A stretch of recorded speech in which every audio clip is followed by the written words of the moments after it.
go to these conferences, go to these symposiums, and it's AI, AI, AI, as it should be. But I can't help a lot of the time thinking, okay, what is the hype? What are we reacting to? How can we have a broad conversation about the topic and understand a little bit about where this hype is coming from? What's the media's role in this? And then, so we're going to talk a little bit about that, and also talk a little bit about, Freddie, how you see some of the applications of it today, what's real, what's not. So I think, first of all, when you think about AI, you and I have talked a little bit about the role of incentives with AI. And I mentioned to you, it seemed to me, and as somebody who had been working in research, 60 Minutes did a report on it, and all of a sudden the apocalypse was near. Can you talk a little bit about, what your role is of the incentives with AI? If you look at where sort of big picture, the sort of VC investment place is right now, if you talk to people who are willing to be sort of critical about the venture capital side of our economy, the basic reality is that you have just an immense amount of money that has gone looking for a place to invest, which up until recently, we were in a very low interest rate environment, which is very good for startups, but bad if you want to park money in a safe and sort of conventional way, right? I think that there was, in some countries in the past decade, there have been savings accounts that have gone to negative interest, meaning that literally you were losing money every day because of the interest rate environment. But that also means that you can borrow incredibly cheaply. And so one of the things that happened is that you just had an immense amount of startups starting up because there was a lot of loose cash floating around. It was at such low interest rates that debt servicing was quite easy compared to the amount of money that you could raise. But also, VCs have become obsessive about finding the next Facebook or Google. There's obviously a lot of companies that they'll talk about, but Facebook and Google really are, Meta and Alphabet. Meta and Alphabet really are sort of the paradigmatic case that they're chasing, which is you had companies that did not exist in 1997 in Alphabet's case or 2003 in Meta's case that now have $1 trillion valuations, right? And what that sort of has done for an entire class of the investment class is to say, all right, well, I can invest in 25 of these VCs and 24 of them can completely fail and I'm setting my money on fire. But if one of them pays off, because of that incredible hockey stick growth that they've achieved, I'm going to be really, really rich. Right, and so one of the major things that you can talk about in investing, Warren Buffett complains about this all the time, is the complete collapse of interest in slowly building a large fortune. That there is this constant need from people to experience what a few very lucky people experienced in the 1990s and 2000s. The problem is, we don't really make new alphabets or new metas, right? You can't just snap your fingers and say, here's a thing that's going to become incredibly valuable in the hands of investors. There have been some success stories, certainly. If you got in early on Uber, you had a very healthy return, but you did not have Facebook-style return. Right, where like literally in 2004 the company doesn't exist, and by 2008 it's one of the 5 largest software firms in the world, computing and software firms in the world. Right, that didn't happen with Uber. Also, you can't get in early on Uber anymore. Right, it's too late, and that's baked into the price of the stock. And so there has been a kind of desperation for people to find that next startup, and the problem is, there's nothing in the universe, there's no law of the universe or scientific law that says we've got to produce a Meta or an Alphabet every decade, right? And so far that hasn't happened, and in fact it's been quite a long time since we've seen anything like that. So you have a ton of money chasing after this, and again, interest rates were really low, returns on a lot of conventional investments were therefore very shitty. It also meant that you could give money to these firms who they could borrow a ton and they could start and they could say, we just need to scale. We just scale. Once we scale, we're losing money on every sale now, but once we scale up, then we're going to be able to jack the prices up. But it just hasn't worked. And so enter AI, right? Which is you have people who are desperate to find these life-altering returns, You have a lot of money that's looking for a place to go. But now, instead of, the interest rates being close to zero, right? Now we have actual real interest rates again, right? Not like early 1980s like interest rates. My father bought a house in 1982 and he got 16.5% interest on his mortgage, but it probably cost like $800 though, so that's fine. So we're in an interest rate environment where borrowing is just way harder and debt servicing becomes a real challenge for anyone who's trying to do a startup. So you have to have a really good story about how this is going to happen, right? And so you have all these people talking about AI, and by AI we mean neural networking, right? Large language models, right? Which are these large probabilistic models in which these companies ingest absolutely massive amounts of data. They train these models they're creating with that data based on billions of parameters. They then create that model that is your ChatGPT, et cetera, et cetera. And there's lots of cool, potential, possible, maybe things that could happen with it. And also AI is the kind of thing, it's like saying I have a flying car company, right? It sounds like something that's going to really take off in a big way. Now, none of that means that we're not at a moment where we're suddenly going to see an immense spike in the valuation of OpenAI. NVIDIA has already become an incredibly valuable company because it makes the chips that run these systems. But the incentive to sort of hype is there on the economic side because there really is a sense of desperation in Silicon Valley right now in that all these markets are pretty mature, right?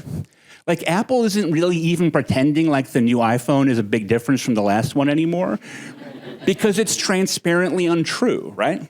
Like I thought it was really funny, not this new one, but the previous new iPhone, they were going really hard on titanium, that the shell, the outside part of the phone was built on titanium. That's the sort of thing people would have laughed at 10 years earlier when there's lots of smartphone actual development going on.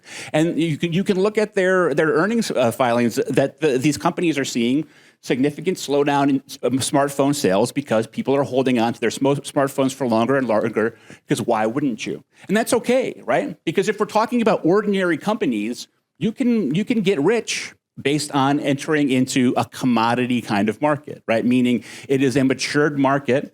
There are a few dominant players. The profit margins aren't great and will probably continue to slowly shrink over time, but they're still healthy enough, and you're producing a service, or in this case, a product that makes you money, and that's fine, right? But that's not transformative, right? Titanium ain't transformative, right? We're not rebuilding the economy on that. Yeah, and Freddie, thinking about that too, and this is why I've missed Freddie. This is great.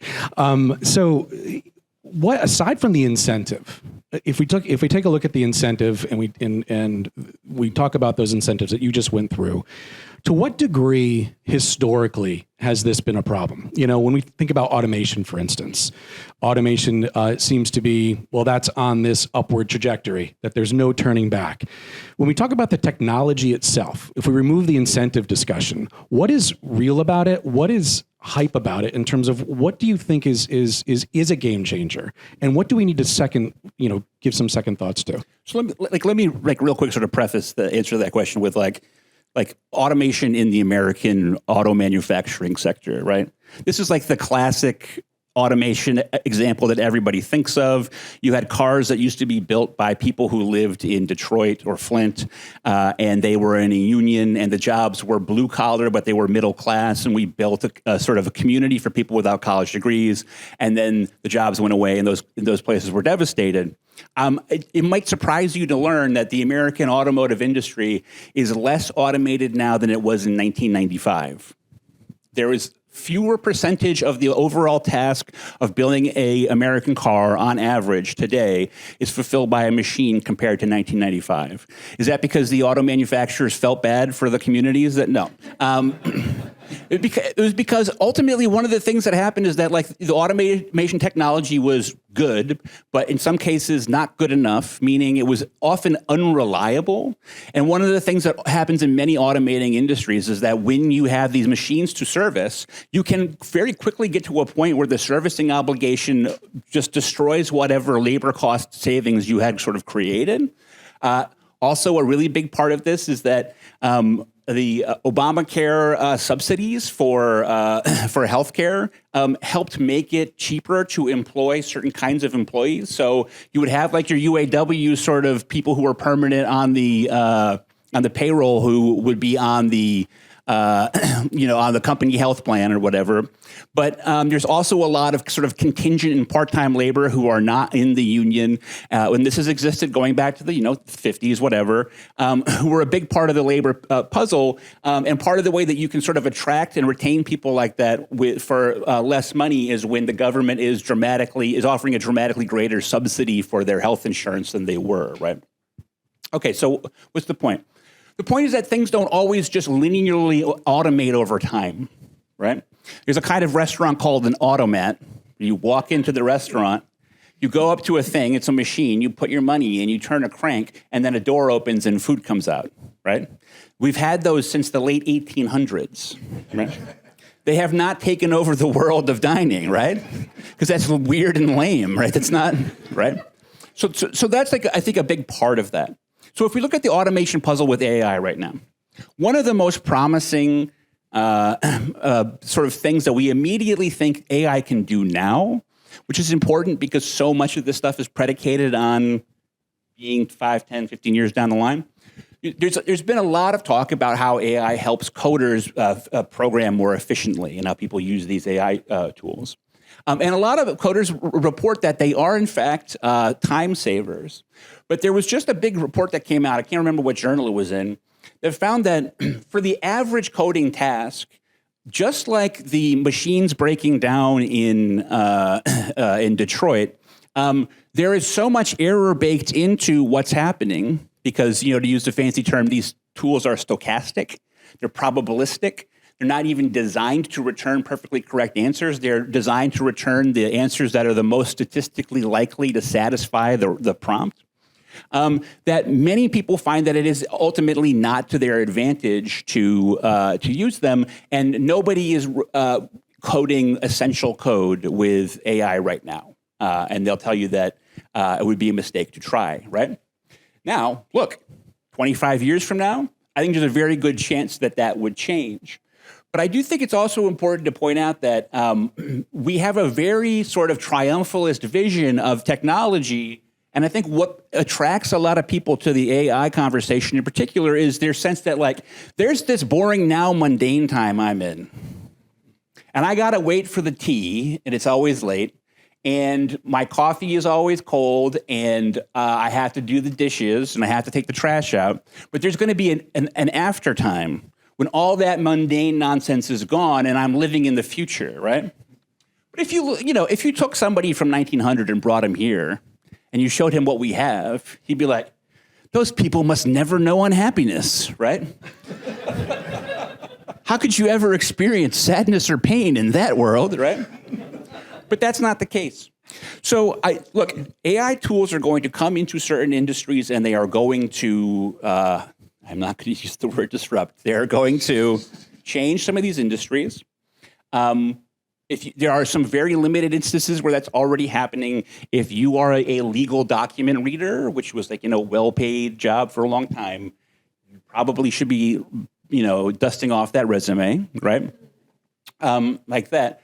But it's important to say that every technological advance in history of this nature has been predicted to lead to mass job loss, and it has never happened. And Fred, just to go on to that point, do you think part of the push for this, part of the incentives aside, but from a desire of something to connect with, do you think part of it is because we just need something new? We need an escapism. This is the new shiny object, and either I'm on board with that, or I'm going to be unhappy. Yeah. How much do you think that's the case? Yeah, so like I think that all of us here, being the ages that we are in a certain sense tragic people because there is this sort of mythology of the boomer having sort of emerged into adulthood in a period of time in which the United States had remarkable growth with pretty darn good socioeconomic equality for the American in the American context anyway. Where goods were affordable, where college tuition was again like in the hundreds of dollars for a semester, et cetera. There's bad things about being a boomer too, like going to Vietnam, but certainly we have built our vision of what American abundance is on what's actually a really short period of time if you look at it on the calendar. This notion of, for example, every American child should live at a higher standard of living than their parents do. Well, that's born from assumptions that were made from like 1945 to like 1970, right? By the middle of the 70s, stagflation is settling in a way that is kicking everybody's ass. You have a widespread collapse in the uneducated job market because of manufacturing. So for the record, we still do manufacture a lot of things in the United States now. We just employ many fewer people to do so. But the manufacturing sector of the economy, no kid is like, I'm going to be a manufacturer, right? Because that doesn't exist anymore, right?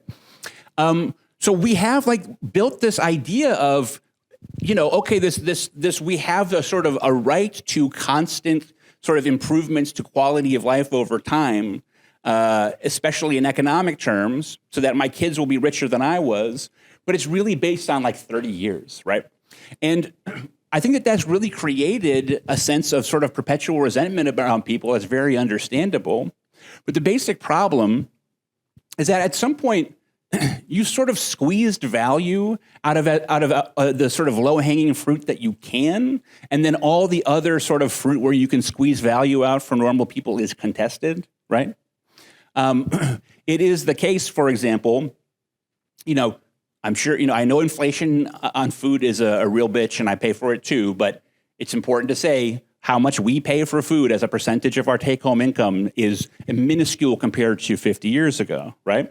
In the 1930s, one American farmer could grow enough food in 1 year to feed 4 people for 1 year. Now, an average American farmer can grow enough food in 1 year to feed 125 Americans in 1 year, right? So the cost of food, which for much of his civilization was like the biggest deal in the world, right? How am I going to get food to eat for me and my family? That has become sort of dramatically reduced. But as we're seeing with the cost of food now, you do actually eventually hit an inflection point in which the gains that you're going to get from that are pretty far reduced. And then I don't want to talk about, well, whatever. There's Baumann's cost disease. If you want to look that up, Baumann's cost disease is a theory about why the employment of like in education or in healthcare or in housing, why those costs always go up. But I don't want to this will be a long discussion. But the point is, I think people need this in part because they feel like they were sold a sort of a bill of goods, and like there's not like really clear sense of, okay, where is economic like deliverance going to come from next? Right. And to that point too, and I had mentioned this, last year when we had a similar discussion at GENUX, which was if you really buy into this and you say, okay, this is it. Okay, this is AI is the wave of the future. This is what I need to do. It's important for my job. You then start to telegraph it to everybody. Just scroll through LinkedIn and you'll see these are the tools I'm using, which I'm sorry, is pretty self-aggrandizing. And so when that happens, it's like I'm missing out a little bit. And then you start to focus more on the technology, which brings me to another point. You had written an article in the Globe about a year and a half ago. I think it was July last year. And I may be quoting you a little bit out of context from the article, so correct me if I am. But this room is full of I think, creative people, many self-described creative people. And you said about this, because I want to talk a little bit about AI in terms of application, right? You said, after all, true creativity begins precisely where influence ends. True creativity begins precisely where influence ends. In the context of everything we've been talking about and what you see as AI playing a role, what do you mean by that? What do people need to understand from that viewpoint? Sure. Every creative person and artist in the history of the world has had influences that have sort of gotten into them and sort of helped them to shape their creation. But if that's all you are, then you are not in any sense an artist or a creator, right? I do want to take a second and say, like, I end up looking like this huge skeptic of all of these tools, and I think that they don't do anything and that they're worthless. I've never said anything like that. I'm just doing this in like a rhetorical environment in which this is real. Forbes read an article that said AI can now allow you to cheat death, right? And so in an environment where I have to argue against whether or not you can actually cheat death, right? Like the bar is so low for me to clear, right? There is such incredible hype about these things, but they are interesting technologies that are useful and fun and cool to play with, and people will find interesting and productive ways to use them, right? Probably what will happen, because this is what usually happens, is that after the wave of hype has crested and a few stock prices get destroyed and some people lose their shirts and everybody complains and moves on and we say, wasn't that stupid? Maybe a few years after that, that's when there's actually going to be a renaissance, because that's when it usually happens, like after people sort of give up on it. But like creativity specifically, if you go onto one of these things that make music and they say, what influences would you like to put on the music you're making? And you put in, okay, Prince, and okay, Beethoven, and okay, Javanese gamelan music, whatever. And that would be a great track, I think. But like fundamentally, what you are saying is make this like something else. And like the fundamental role of the creator is to make it unlike something else, right? Like what you are trying to do when you work past your influences is to find you in it, right? And this can really be seen in, like if you go on to like ChatGPT and you ask it to write in the style of a particular writer, it will return something that is like legibly sort of in that person's domain, but you will find that it is like a sort of over-the-top kind of caricature where everything is taken to an 11, right? But it has to do that in order to satisfy the role of you identifying it as coming from that voice. In other words, the only way that it can actually ape that person is by taking their individual characteristics and ramping them up to such a ridiculous degree that you can't miss what it's doing. But of course, they didn't actually write that way, right? So again, I think it's important to say, one thing I'll add, and maybe I'm wedging this in here a little awkwardly, but everyone should be aware that these things are not querying the internet to return their responses to you. Okay, so I think one mistake that a lot of people have is, okay, ChatGPT, I go onto it on the internet, I ask it for some facts, right? And it sends a query out into the internet, and it gets its information, and it spits that out. Or even it has a database of all the information in the world, and it goes and gets that. That's not how it works, right? You're building these models, right, which are these giant probabilistic models, again, conditioned on billions of parameters to create a sort of vision of the world, an understanding of the world with an impossible amount of information inside of it. And they are responding, again, probabilistically from the model. Which is why if you ask ChatGPT, hey, how many people died in Hurricane Milton? It can't answer because they have to wait until the next round of them updating the model. Okay, it's usually typically between like a year and 6 months behind for ChatGPT, right?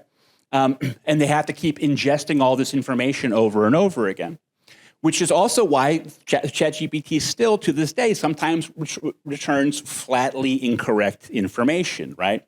Like, there's all these things floating around. If you look at Google's Gemini AI, which has been kind of an embarrassment for the company, and the people put in like, what's a safe food to feed my baby? And it says, grind up some chalk and feed it to it by mouth, right?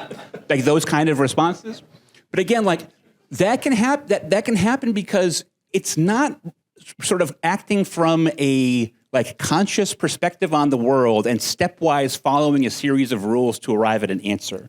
It's looking at this immense model and all the information it ingested and saying, okay, probabilistically, based on the relationships between these words, what is the most likely output string of data? And look, it does that incredibly sophisticated way. I'm extremely impressed with these tools. I don't even really want to get into a conversation about whether it's real intelligence or not, because I think that's a semantic question. But it has no noticer, right? So I was playing with some of these image creation tools. I bought a license for a thing that has a bunch of the different image creation tools. A lot of the stuff that came out of it was really cool. But I said, make me a picture of a guy with a X on his shirt standing on a cardboard box that said Q. And over the next day, I generated more than 500 images, and not one of them showed me a guy with an X on his shirt standing on a box with a Q on it. What I would get is the box had the X and the guy had the Q, or there was a Q on his forehead, or there was an X standing next to him, right? Or et cetera, et cetera. Because again, it has no noticer, right? People are often disappointed with the error correction of these things, but for there to be error correction, there would have to be some consciousness that was looking at it and saying, oh wait, this doesn't actually satisfy the prompt. But it can't do that by nature, right? It's simply returning these automated responses. And I think if people understood that a little bit better, they'd be better able to sort of say, hey, this could be really cool and useful at this and this and this, but let's stop talking about this is going to take us to Alpha Centauri or whatever, right? And Freddie, where are those most useful examples, do you think? You know, like if it's a tool, and I'm with you. I don't, you know, I too am a skeptic of a lot of the hype. I'm with you on a lot of this. But where is it? Where is the application? If you looked at this and say, hey, that has the potential to really have impact on human lives, or to or even create jobs, or in this, you know, if you're a designer, how could it help? You know, where are you seeing a useful application? Sure. So I'm sure if I had money and I knew where to look, I could license a model that can do this. I tried just as sort of like a test, ChatGPT. So I'm working on a research project that's trying to demonstrate what a given academic field, a specific academic field, values professionally. So I sort of looking at the major journals of what gets published and also the titles of talks at the biggest conferences. And it's extremely tedious to sort of go in and by hand, like read out of these PDFs to sort of pull the titles out. So I asked ChatGPT, can you please, you know, just like do this for me, you know, grab all the title names from the program and put like this data in there, whatever. Couldn't do it, couldn't even come close, right? Because looking inside of a PDF and identifying what is the title of a talk is still pretty complicated, right? But that is something that they will certainly be able to do, and it wouldn't surprise me at all if I paid for the paid ChatGPT, or if there's another model that could do it right now anyway, right? The ingestion of immense amounts of information and finding what is meaningful or useful for you is something that I think is going to be really, really important. And so like, if you want to read a book, not for pleasure, but because you're trying to get a certain kind of information out of it, but you can't tell from the book jacket, is this actually the book I want to read? Going to ChatGPT at some day and saying, hey, can I get this, this, and this? And they'll be able to say, yes, this is a good source for that kind of information and knowledge, or no, it's not, right? Anything that involves the ingestion of large amounts of information where previously, we would have to have something mechanistically to do this, right? Like if this was 10 years ago and I wanted to do this project, I would have to have some sort of stepwise coded like rules and instructions to say, okay, here's where the titles are, here's where they aren't, this is the string that I want you to grab. And as anyone who's ever tried to do something like this knows, that can be a real pain, right? But again, because it has this, you know, intelligent aspect, these systems will probably be able to do that pretty well.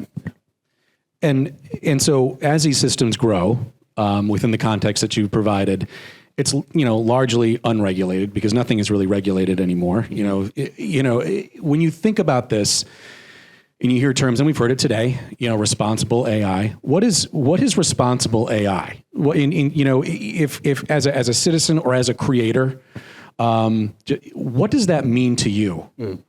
Yeah, I mean, look, the AI, what they call long-termists, or sometimes known as AI doomers, I think that they're dealing in science fiction.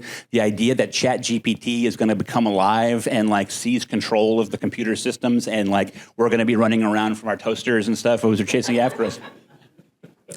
It's just the thing is I'm close friends with one person who actually works for a big company working on their LLM, on their neural net, and I've met and interacted with several of his friends who also work in that field. They're the ones who are the most sort of derisive about that possibility. Like if you talk to most of the engineers working in this stuff at companies like Google or OpenAI or Microsoft or wherever, they are often the first to say like, I got no fucking idea what that is. Pardon my language, I'm sorry. But but okay. In order for the sort of the doomer thing to happen, the ChatGPT or any of these models, Gemini, would have to want things, right? It would have to have intention. It would have to have its own set of motives. And in order to have its own set of motives or intentions, it would have to have some form of consciousness or self-direction, right? These things don't want anything, right? Fundamentally, they're a matter of, again, creating probabilistic responses to text strings, which is cool and interesting. There's lots of things going on. But there is no place where, like, ChatGPT's real evil brain resides, right? And I just think that, again, like, I think the people who are really into that want to be rescued from ordinary life, right? Because it sounds like, oh, cool, post-apocalyptic. I'm going to fight the robots, and I'll be John Connor in the Terminator universe, right? But like, that's not how life works, man, right? I mean, this is the thing I say to people all the time. If you hate doing the trash and it makes your life seem boring and mundane, and you say to yourself, throwing out the trash, this is not what I dreamed my life would be. And then tomorrow they come out with a robot that throws away your trash for you, right? Like for 5 minutes, you're going to be like, oh God, no trash. And then after that, there's going to be some new thing that pisses you off just as much, right? Because that's what human life is like. And I think so much of this stuff is like just a desire to be rescued from the mundane, right? And so what is the fear about AI, if anything? Yeah, it's this fear that, like, as far as I can tell, that somehow these systems are going to break loose from their cages and, for some reason decide to kill humanity and do it, right? I don't know, like, how they expect that to happen. I've read a lot of their stuff and none of it makes sense to me. But I do think that there are fears of, for example, really serious financial fraud that could be of a scale that would be so dangerous to the economy that we could face another depression, something like that. Really, really sophisticated impersonation of people that allows for them to sort of break into sensitive places. But like, they're going to launch the nukes, that sort of stuff. I don't know if you guys know this. Our nuclear arsenal, this is true, it still runs on floppy disks, okay? And they're as stupid as the military can be. They never hooked the nukes up to the internet, so I don't think you really have to worry that much, all right? But yeah, also like the fear of widespread job loss, which again, I just want to say, like, it's been predicted over and over and over again that technological growth is going to result in mass job loss. It has never happened. Every time, eventually, it ends up with more jobs. Now, here's the important caveat. You got to take care of the people who do lose their jobs in the short term, right? Because jobs are not perfectly fungible. Like, one of the things, so I talked about like Detroit and places like that and all the people who lost their jobs, right? And then people show up and they say, come to my Learn to Code program.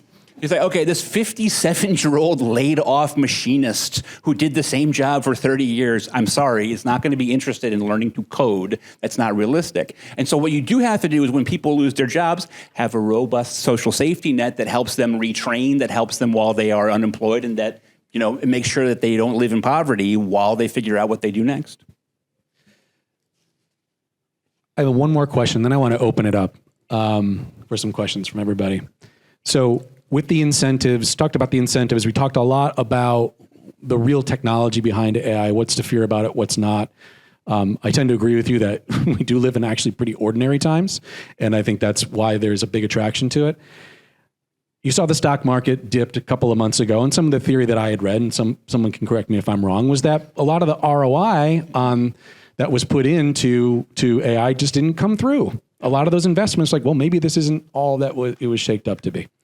Well, they're going to want their money again. They're going to want to come up with something else. So my question to you, maybe it's a cynical question, so forgive me, but what is the next hype that's related to AI or technology in general to get people to invest, to post on LinkedIn? I don't know why I keep picking on LinkedIn, but to really kind of say, this is it, it's coming. What do you predict? Sure. So I am an omni-skeptic in general, but I think that, like, a lot of let me put it this way. There are just basic conceptual holes in the notion that AI is going to totally revolutionize the economy. And there are technological reasons why it won't be able to do what a lot of the sort of general public thinks it can do. Genetic engineering and related technologies, whenever we say it's 10 years away, it's actually 25 years away. But it is now like there's not really much sort of stopping people other than their ethics from using CRISPR to genetically engineer human embryos in the pursuit of creating taller, smarter, better looking, whatever things. It will be crude right now, but it's going to happen eventually. And that's scary on a lot of levels, but somebody's going to make an awful lot of money on it, right? And if we ban it in the United States, then rich people are going to go to wherever else to get it done, right? To someplace else in the world where the regulations are laxer. And that's like not science fiction. I mean, right now, if you want to, there's a guy named Steve Suh who is a geneticist, used to work at Michigan State. He runs a company called, I can't remember what it's called, Gen something. And right now, what he'll do is he'll do IVF for you, and then he'll take the embryos that you produce, and he'll generate a polygenic score for those embryos, showing which ones have the most sort of genetic matches that tend to be found in things like intelligence or height or athletic ability. That's still very crude because you're still just relying on chance to create the embryos and hoping that they create one that sort of has these things. But like stuff in that sort of domain, that's coming, right? And people are going to make a lot of money about it. And I'll say like another thing is, so I don't know if you guys have heard of IVG. IVG is, so, you know, IVF is in vitro fertilization. IVG is in vitro gametogenesis, meaning you make gametes, that is sperm or egg.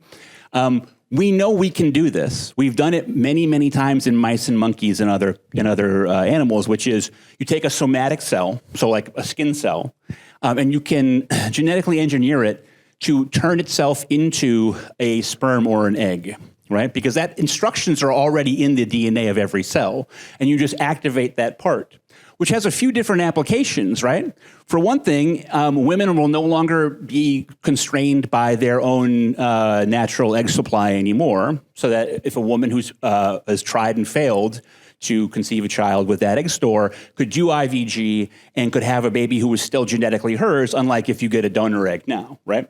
But the other thing is that it will enable same-sex couples to have children where both of the children are actually genetically the descendants of these people. Because if you have two women who want to have a child together, you can get the egg from one, then use IVG to get sperm out of a skin cell from the other one, and you combine them and they are genetically the children of those people. That is coming. And again, like, you know, people say it's 10 years away, which again probably means it's 25 years away, but there's absolutely nothing like no scientific barriers to doing that. And we do it all the time. It's been done many, many times in research animals. Someone's going to make an awful lot of money off of that too. And so you're making the distinction that there are there's things on the horizon where it is scientifically sound. Whereas when we look at AI as a critique, there's a lot of holes conceptually of what you're hearing. Is that kind of the distinction you're making here? Yeah, but it's also, it's fair to say that like, it's a kind of a classic thing where they ask these CEOs, like, where does the money actually come from these models? Like, can you get real specific about how you're going to actually make money off of them? And it's like, well, we'll put a paywall on ChatGPT, but it's like, that's not like economy changing, right? You know, if you have like affluent same-sex parents or same-sex couple that wants to be parents, I promise you they will pay six figures to make that happen and have that be their genetic child of each, right? Like there is a very direct path to sort of monetizing these things, and not for nothing, but the CRISPR patent application was rejected. So there's much more possible application of that from people without having to pay the patent fee. So, great, thank you, Freddie. Questions? I wonder what the difference is between artificial synthesis content is versus artificial intelligence. Yeah. So, you know, I mean, I always would prefer to avoid the what is intelligence question, right? I focus sort of in sometimes sort of on intentionality because I think it's important to say that, like, you know, again, if you talk to an actual like programmer who's involved in the world of making these neural nets, they'll tell you that ChatGPT is not responding to you. It's not thinking about you. It doesn't even have a conception of a human being on the other side of a screen, right? A text prompt comes in and it immediately begins looking at its model for what the most statistically likely response is to that, right? To me, like, artificial intelligence should be made of a lot more than that, right? It should actually have consciousness. So, and look, like, there's this old saying in artificial intelligence, is like, well, when you build a submarine, you don't try to make it swim like a whale. The point being, when you make an artificially intelligent system, you don't need to worry about making it like a human thinks, because we have all kinds of engineered applications that we achieve something that an animal can do, but we don't make it like that animal, right? Planes don't flap their wings, right? The problem with that is that the only access we have to the concept of consciousness is through the human perceptual sort of thing, right? Like, we don't, there is, like, I can look at, like, the thrust that a submarine is achieving and its buoyancy and its speed in a way that is sort of objective and outside of the human experience. We don't know what intelligence would be like from outside of a consciousness, right? And there's lots of sort of complications with that. So I don't know if I believe this, but if you're unaware, there's a lot of cognitive scientists who think, like, there's this guy, I think Robert Sapolsky, I think is his name, from Stanford. But like, they think that what we experience as, like, being conscious, like me right here, that it's just a after the fact justification machine for the things that our bodies do without our input. In other words, I think to myself, I'm thirsty, I'm going to go get a cup of water, and I drink it. But what's actually happening is that our brain is actually is powering the body without input from this consciousness. But the consciousness creates in itself the impression that it's directing it. And this is bound up with the people who think that there really is genuinely no such thing as free will, whatever. It's a very long-winded response, but there's got to be some sense in which there is a noticer that is noticing and thinking and making decisions and is self-reflexive for any of it to even enter the realm of intelligence. And the degree to which that term has been debased, again, it's because people want to raise their stock price. So back to, like, the initial, I think, premise of a critique of AI on incentives. There's this great quote that I read from the Wall Street Journal that said all businesses making bets on human behavior. And so when we think about, like, incentives and, like, venture capital and all the things you talked about, where, like, they're essentially gambling, right? They're like, if I miss 24 of these investments but one of them takes off, that to me is, like, essentially gambling. So do you feel like in a world of incentives where maybe investors start making bets on a company or corporation's ability to change or arguably manipulate human behavior as opposed to just make a lot of money?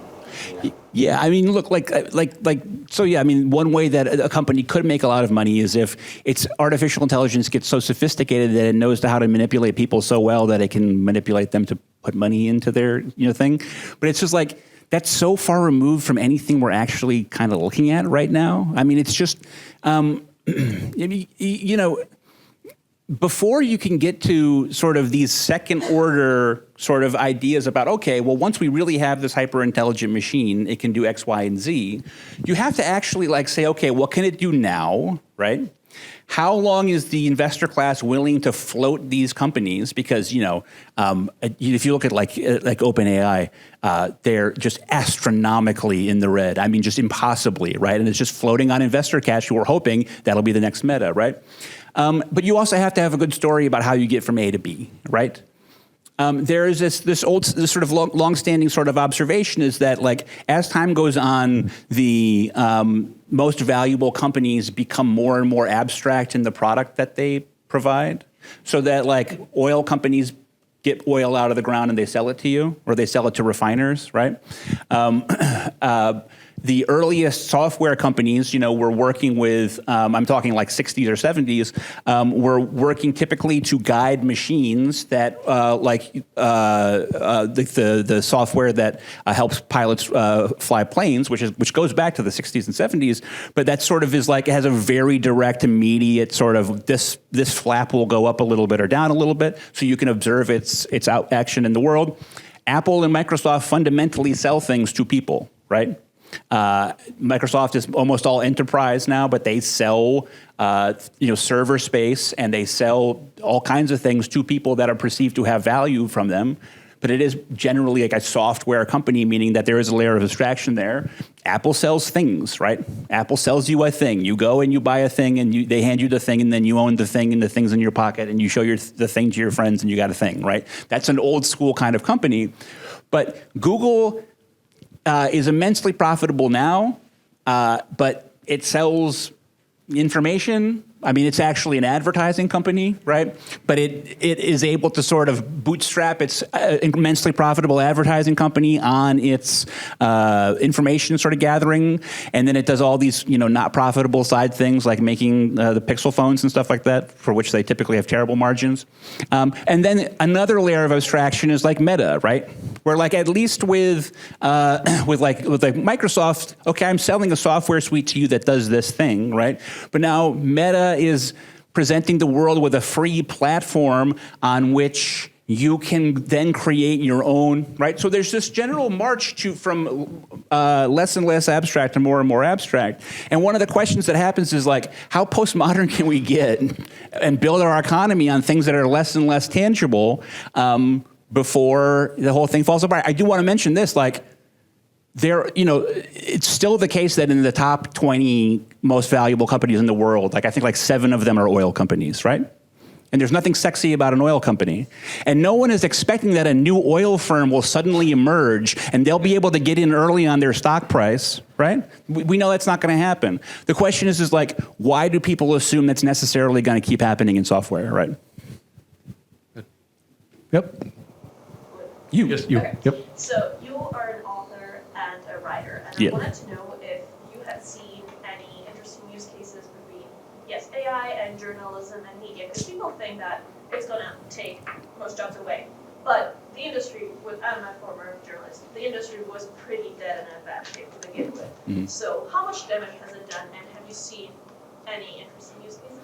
Yeah, so I'm sure there are people who are using ChatGPT in various ways to clean up their prose or whatever. That's not something that I'm particularly interested in myself. I think like for journalism in particular, right? Like the creation of the actual text product is not the problem, right? So for those of you guys who don't know, like the problem is people like me, right? So I have a newsletter, and I make a very good living from that newsletter. The books are kind of loss leaders for the newsletter, right? Once upon a time, I'd be working for a newspaper, right? And I'd be a columnist, right? The thing about that is actual journalism is really super expensive. If the Times wants to send a team to Syria to figure out what's going on there for 6 months, then that's really, really expensive, and they might get 3 stories out of it. And if you're also not aware, that kind of news story gets awful clicks, right? Because people don't want to read that. It's depressing. But it also has a really essential societal function, right? Once upon a time, newspapers worked because they bundled, right? Me, a guy who just sits at a computer and comes up with bullshit off the top of his head and writes it down, that's cheap. Right? Even if I was overpaid relative to many other standards, if I worked for a newspaper, I would still be cheap to them compared to the journalism, right? But there's not a newspaper in the world that would pay me half of what I'm making on my newsletter right now. One of the things that the internet has done and this newsletter revolution has done is it allows us all to practice price discovery. In other words, how many people really are willing to pony up and how much can we make? And now I know, and I also know that there's no paper that's going to pay me that, right? I mean, I'm really not a very big deal in the grand scheme of things. I would be one of the 10 highest paid editorial employees at the New York Times, which is the most successful publication in the world, right? And that's true of many people in the sort of newspaper economy. And it gets worse, right? They used to have cartoons that you would read in the newspaper. Now you can get those for free on the internet. People used to really be into the crossword. Now you can get that for free on the internet. The classified ads were an immensely important part of how newspapers were funded. Now you can get that on Craigslist or wherever else, or Facebook, wherever you want. And also, newspapers used to flourish because they had effectively monopolies because they were so locally sort of concentrated, right? Like if you wanted to have a newspaper in Cincinnati, there just wasn't that much competition, and so there wasn't much price pressure pushing you down. Now everybody's in competition with everybody else. There are half as many employees in newsrooms at newspapers in this country as there were 10 years ago, and everything's really messed up. And that's not an AI problem. It's not an AI problem, and it's also not an AI solvable problem, because it's not a content side problem, right? Oh, but cool things like I said, like pull, like, you know, so many times if I'm writing nonfiction, that you're just like, I know there's information in this giant document or these books or whatever. I just need to find the specific thing, but just using search isn't good enough. And that's the sort of thing that maybe not right now yet, but that certainly that is AI will be absolutely ideal for, right? Yep, right in front. Hi. Yeah, you mentioned literacy at the beginning of your talk. And I have friends who are middle school educators, and the general sentiment is like the over-reliance on AI for the students kind of damages their like critical thought and media literacy and just, you know, language comprehension. Do you think that is a valid critique like on a societal level? And if it is, like what we can do to mitigate it? Yeah, so I mean, we should always be careful. So, like Chris mentioned at the beginning, during my PhD, I was my research and my focus was on literacy assessment, the assessment of reading and writing. I particularly did a lot of assessment of college writing. We should always be careful because the notion that our kids are dumb and they're uniquely dumb and they were smarter 10 years ago is it's just perpetual, right? Like you can find why can't the kids read these days or why can't the kids write these days arguments like every 5 years going back into antiquity. It's also important to say that like actually kids are smarter now than they were in general. And I do think you're right. I'm not just rejecting your point. I just want to take my usual long-winded way to get to there. When I was in middle school, I'm 43 now. When I was in middle school, in middle school, like that's when you learned fractions, right? And that was like a middle school level thing. That's when you learn fractions. Nowadays, it's perfectly routine for elementary school kids, like fourth graders, to be learning fractions, right? In other words, content keeps moving earlier and earlier, which is a pretty good indication that things are getting better. There's also, you know, the achievement gaps that people talk about that worry them so much. Like people talk a lot about the racial achievement gap, but like any student from right now can beat the pants off of a student from 20 years ago from their same racial group, right?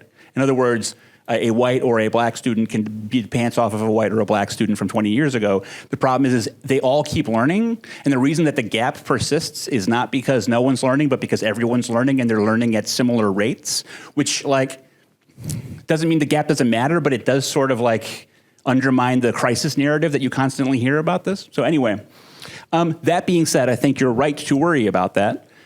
But look, when I was in high school, it was like the dawn of sort of the Google age, and there was this widespread argument that said that teachers shouldn't teach knowledge anymore, because knowledge would always be there with Google, right? In other words, there was no point in ever teaching a child a fact. It was all about teaching them ways of thinking and ways of acting and critical thinking, etc.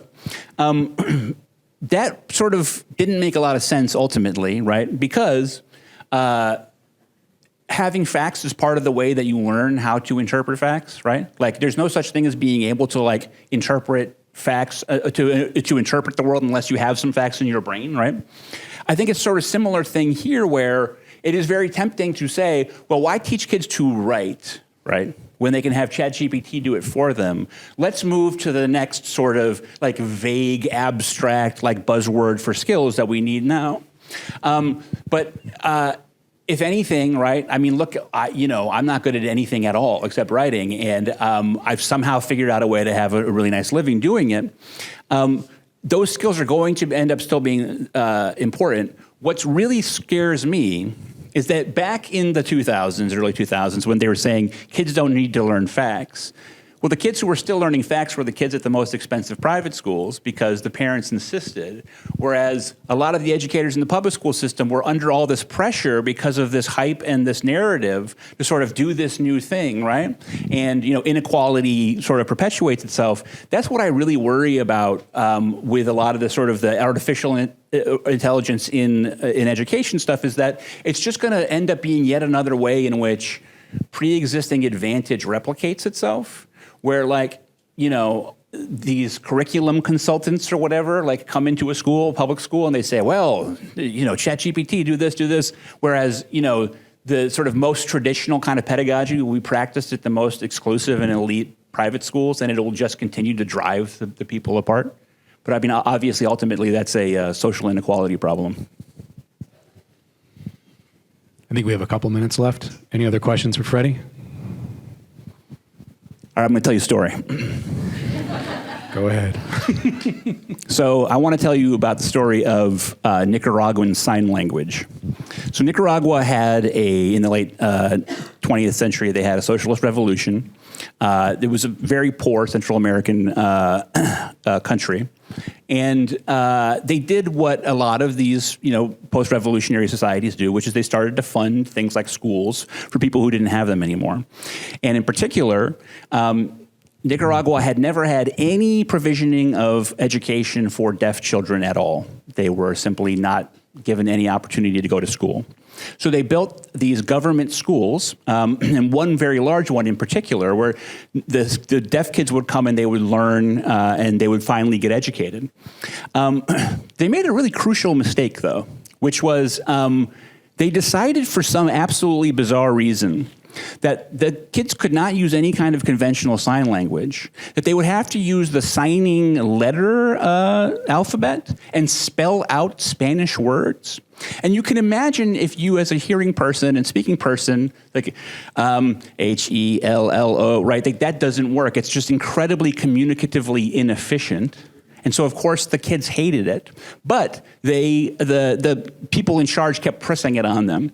And so the kids did what kids do, which is secretly, behind closed doors, they developed their own language, which we call Nicaraguan Sign Language. It is a wholly unique and original human language with a complex and functioning human grammar, okay? And a human grammar is one of the most complex things we know of, right?